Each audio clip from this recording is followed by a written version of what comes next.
Just wondering if you put your credit cards in as quick on the dinner. Maybe. Just a flip of talk. We beat a really good team tonight, and our guys were really good. You know, we actually played even better than what we practiced. And you know, when you play a really good team, they can take you to another level, because in order to win, you have to go to another level. And I thought that we shared the ball extremely well, and had 19 assists, held our own on the boards. Trey was, you know, he was magnificent really tonight. And Vernon, we should not start him. It's the most bench points we've ever had, I think. It's a good way of leading the league and leading the country in bench points, isn't it? But saying how hard our guys played, really a key is J-Rob. Yeah, I mean, Justin Robinson has been a godsend for us. Yeah, he had his fingerprints on every aspect of the game tonight. You know, there's 4 blocks, but he helped change some shots, rebounds, and we were able to execute down the stretch with him making a few assists. You know, Vernon was, you have to play J-Rob too, because he's perfected the flange shot. You know, I've never seen anybody, they hit the flange and it goes in. He's done that twice in a couple games, so he's got to teach that. And but his 3 at the end of the clock, and then Cassius's 3, huge.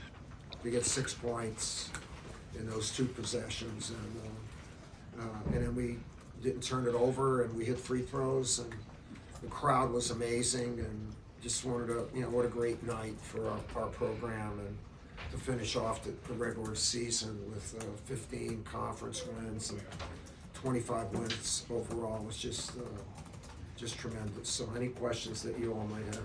Mike, Carolina always gets transition. They don't get an inning the first half, only get 5 for the game. How are you able to shut that part of the game down? You know, thank you for the question, because that's been the biggest point of emphasis in our practices, is to get back, even at the expense of not going to the offensive boards. And not to get back with your man, but just to get back in lanes. And if Vernon was trying to score the bucket and they got the rebound, Vernon would have to be the second big to have things like that, where then J-Rob or Jab or Jack or whatever would go back. Say Cassius was on Leaky Black, but Leaky Black was on that side of the court. You just come down in lanes and you take the person that you're with. And same thing with Trey. If someone does go out, he has to take that guy, and someone else has to take the ball. And we really worked a lot on it, that and rebounding, because they killed us in both areas. You know, we're fortunate to win there. We weren't fortunate to win here. We played a solid, really good basketball game, but we got better in those 2 areas. You've mentioned a few times. I'm sorry? You've mentioned a few times the past couple of weeks how far Justin has come and how important he is. But going forward, how important is he? Because you said yesterday, you know. No, he's you know, and he knows everything. You know, he's tough, and it's better than Rudy, you know, or and it's almost like a movie, for crying out loud, for this. But he's been outstanding, and hopefully he can keep it going, because he's made us better. There's no question about it. Did you tell Justin Robinson that he was going to have a big part in tonight's game? You know, I did. Did you talk to him? Did Luke talk to you, or has he? You did. All right. How was he? Okay. Very good. Did he say thank you? Yes. All right. Just checking up. Just want to make sure all the boxes are checked. No, we did. You know, we started the 3 seniors, or grad. You know, with J-Rob grad, and really was our best start that we've had in a couple months. You know, because they were tough, and J-Rob knows that he's a big part of what we're doing going forward. Thanks, Alan. Going back to the Wake game, what was it about him that you started to feel comfortable giving him this much Well, responsibility? he's really turned it up in practice, and not that he hasn't been a good practice player, but and my staff just said, we got to give him a shot, and not to have that, he's a walk-on, now he's a good player, and so we need him. We need him, and he can not only play at the 4, but he can play small at the 5. And because he can shoot, it stretches the defense. It's a huge story. It's just an amazing story, and so well deserving. Just such a special kid. Yeah. With the ACC tournament coming to Greensboro for the first time in 5 years, how important is it to you that Greensboro remains a part of the rotation? Yeah, well, I love Greensboro. It's where I grew up. A lot of amazing memories. Wins, amazing wins, tough losses, great games. When I think of Greensboro, I think of the ACC and the magnificence of our conference. It's a showcase, and I'm not. Other venues have been good. I'm not sure any venue showcases our basketball for the ACC as well as Greensboro, because everyone who's there in the city itself, they embrace it. It's really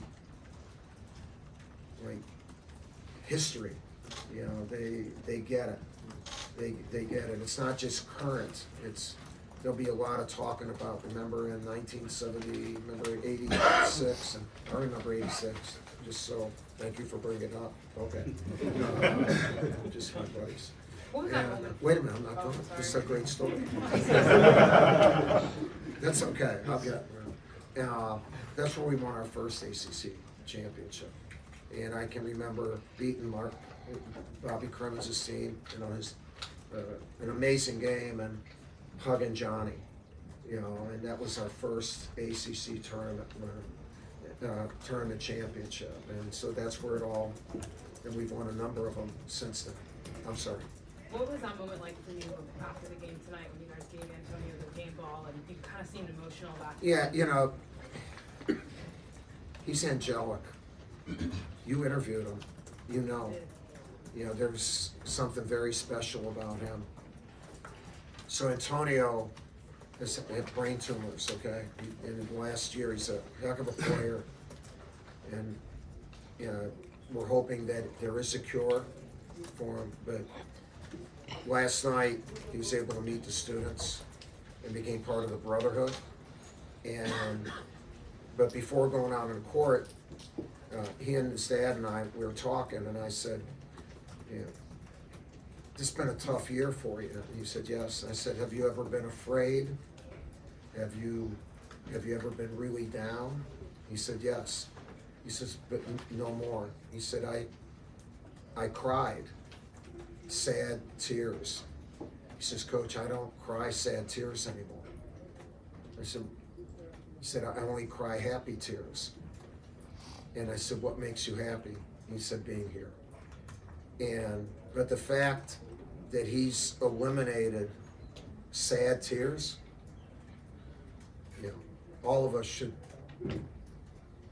eliminate sad tears, because none of us have it as tough as that kid. And he's angelic. We're fortunate to be with him. It's so damn good that this was so good for us to be with him. Amazing. Anything else we feel about your rotation going into the postseason? I have no rotation. I'm just. But we are using more players, and part of the reason we're using more players is more players are playing well, and that started with those 3 seniors.